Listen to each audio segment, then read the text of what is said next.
Guys, hope you all are good. तो बेटा कल हमने अपने लेक्चर में डिस्कस किया था ओम्स लॉ के बारे में, रेजिस्टेंस के बारे में, रेजिस्टिविटी के बारे में और डिफरेंट एलिमेंट्स के अंदर बेटा हमने इसके रेंज के बारे में बात की थी कि कंडक्टर्स में क्या रेंज होती है, इंसुलेटर्स में क्या रेंज होती है और एलॉयज में हमारी रेजिस्टिविटी की क्या रेंज होती है, ठीक है।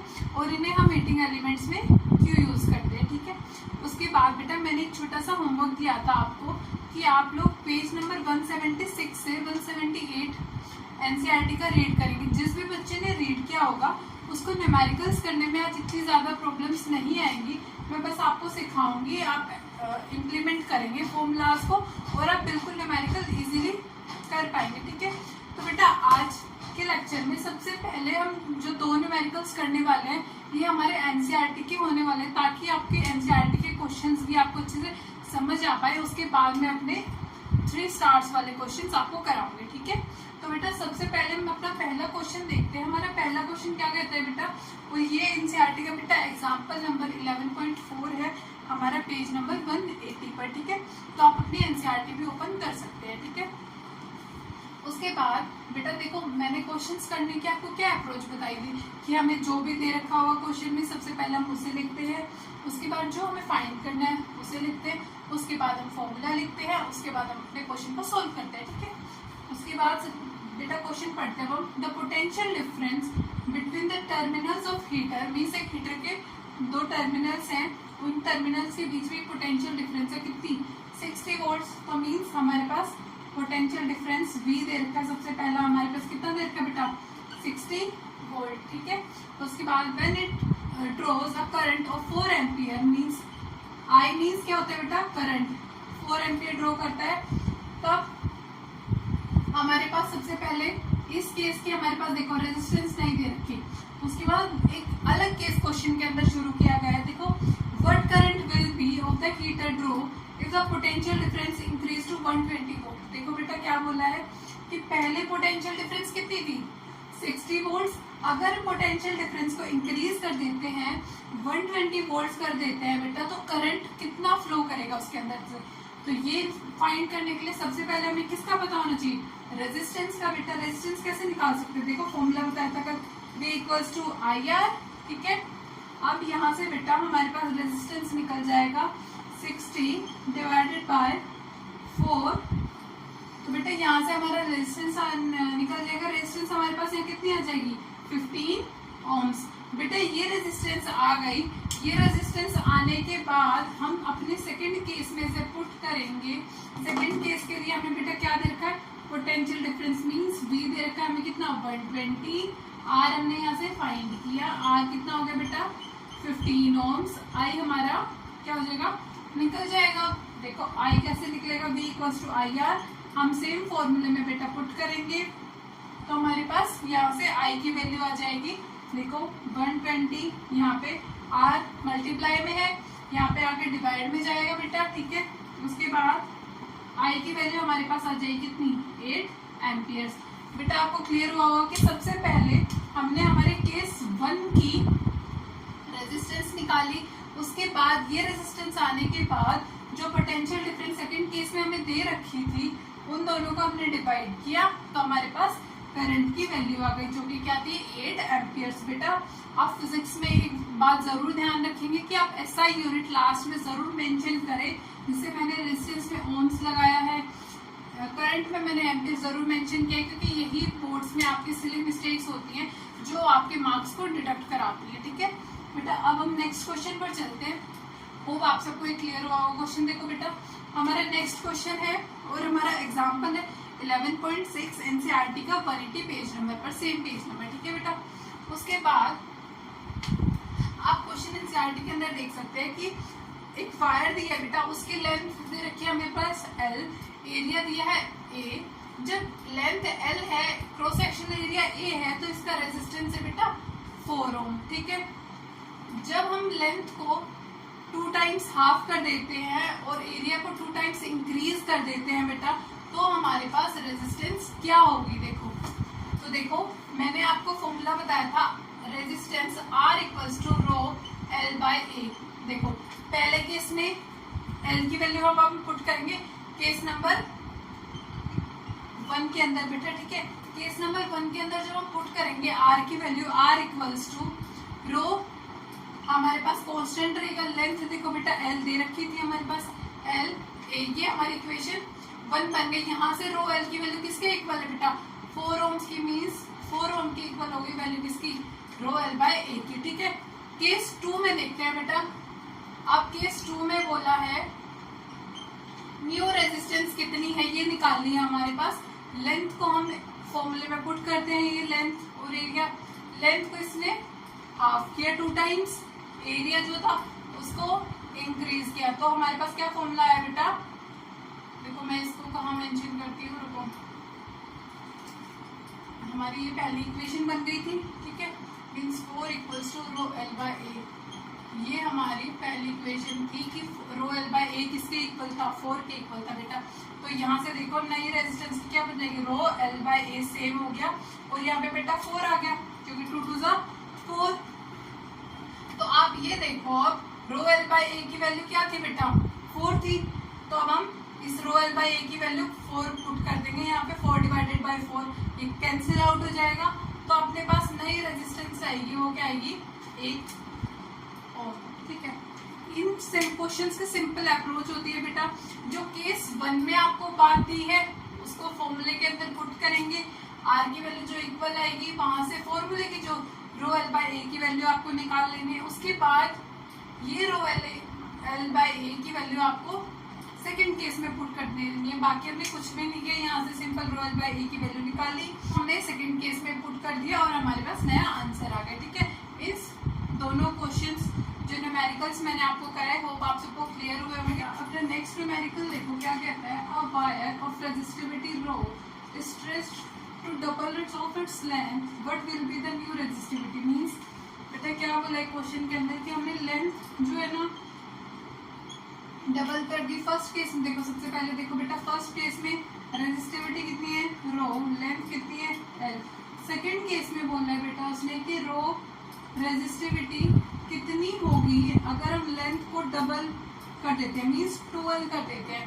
तो बेटा मैंने आपको कल के लेक्चर में भी बताया था कि रेजिस्टेंस के फॉर्मूले में रेजिस्टेंस डायरेक्टली प्रोपोर्शनल होता है किसके, लेंथ के, इनवर्सली प्रोपोर्शनल होता है बेटा एरिया के।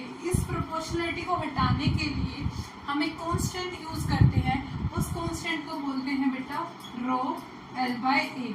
तो यही कांस्टेंट है ना बेटा रो, तो रो अगर एक कांस्टेंट है तो लेंथ के इंक्रीज करने से या फिर एरिया के डिक्रीज करने से, इंक्रीज करने से रो पे कोई भी इफेक्ट नहीं आएगा। तो हम कह सकते हैं कि जो नई रेजिस्टिविटी होगी वो भी क्या होगी, सेम होगी, क्योंकि लेंथ के इंक्रीज करने से और डिक्रीज करने से कोई इफेक्ट नहीं आता है रेजिस्टिविटी पर, क्योंकि वो इटसेल्फ एक कांस्टेंट टर्म है, ठीक है।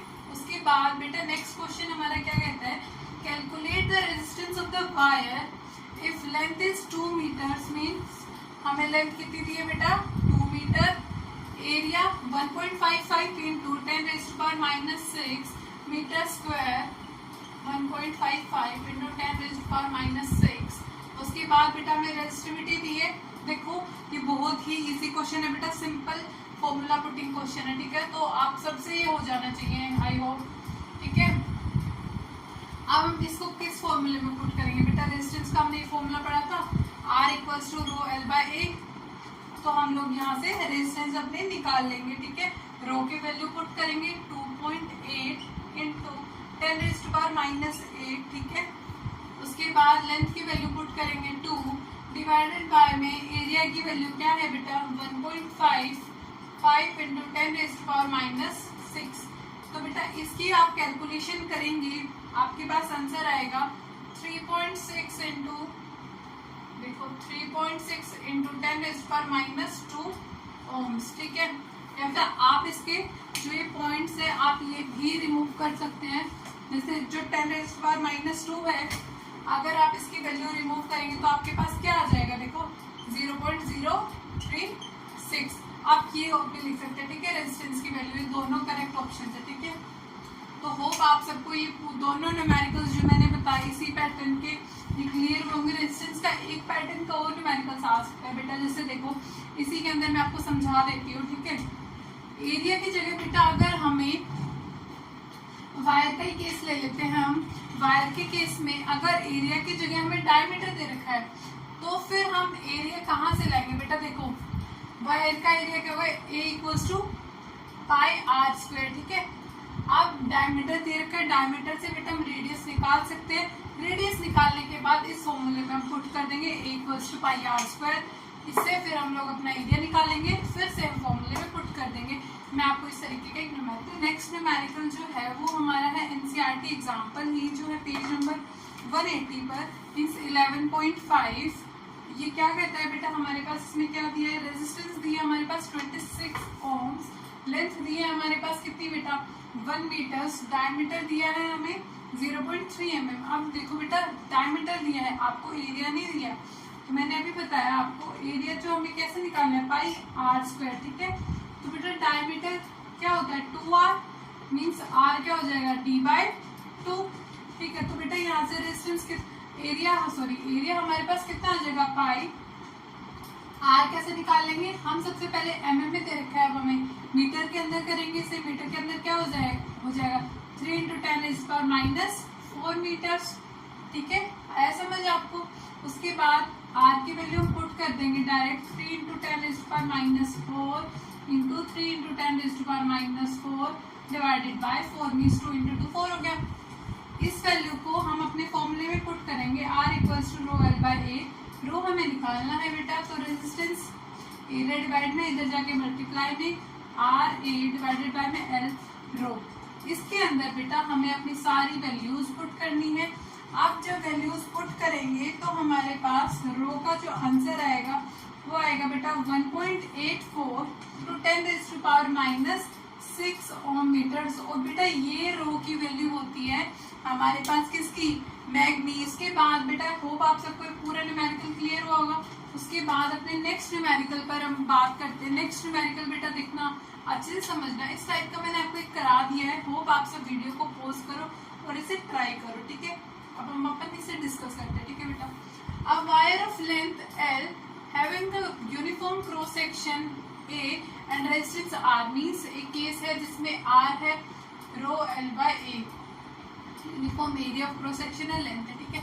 उसके बाद बेटा हमें बोला है कि अनदर वायर, दूसरी वायर है जिसकी लेंथ क्या है 2L, ठीक है, और रेजिस्टेंस में दे रखी है उसकी सेम R, ठीक है। उसका एरिया ऑफ क्रॉस सेक्शन निकाल बेटा, एरिया ऑफ क्रॉस सेक्शन निकाले तो एरिया ऑफ क्रॉस सेक्शन इसको A1 मान लेते हैं, इसको A2 मान लेते हैं, मीन्स हमारे पास A2 निकालना है। सबसे पहले हम क्या करते हैं, A1 की वैल्यू निकाल लेते हैं। A1 किसके इक्वल हो गया? रो L बाय R के इक्वल हो गया बेटा, ठीक है। उसके बाद ये वैल्यू को हम पुट करेंगे अपने फॉर्मूले में, R equals to rho L by A2 जो है। अब A2 के वैल्यू को आप इधर पुट करो, क्या हो जाएगा? रो L बाय R। अब बेटा यहाँ से देखो रो L बाय R किसके इक्वल है बेटा? रो L बाय R इक्वल है किसके? A1 के। तो बेटा ये रो L बाय R यहाँ पे भी सेम है, मीन्स सॉरी बेटा लेंथ यहाँ पे 2L थी तो हम 2L यहाँ पे लेंथ को ऐड कर देंगे, मीन्स हमारे पास हम यहाँ लेंथ की वैल्यू पुट करेंगे। A2 क्या है हमारे पास? A2 equals to 2 rho L by R, ठीक है। रो L बाय R किसके इक्वल है? A1 के इक्वल है। तो बेटा हमारे पास जो हमारे पास A2 आएगा, दूसरे केस में वायर का जो क्रॉस सेक्शन एरिया आएगा वो क्या हो जाएगा हमारे पास? 2A1 के इक्वल आ जाएगा, ठीक है, क्योंकि A1 किसके इक्वल था? रो L बाय R के इक्वल था, ठीक है। होप आप सबको आज हमने जितने भी न्यूमेरिकल्स आज की क्लास में डिस्कस किए हैं वो सब क्लियर हुए होंगे। बेटा कोई भी डाउट आता है आपको, छोटा हो या फिर बड़ा हो, प्लीज़ मत घबराना और कमेंट सेक्शन में मेंशन कर देना, मैं ज़रूर रिजॉल्व करूंगी। तो बेटा अगर आपको मेरा पढ़ाना और मेरा पढ़ाया हुआ सब कुछ समझ आ रहा है तो प्लीज़ चैनल को सब्सक्राइब करना और बेल आइकन को भी प्रेस ज़रूर करना, ताकि आने वाली जितनी भी वीडियोस आ रही हैं आपको टाइम टू टाइम पर अपडेट मिलती रहे। And thank you so much दोबारा से कि आपने मुझे लास्ट तक बाय।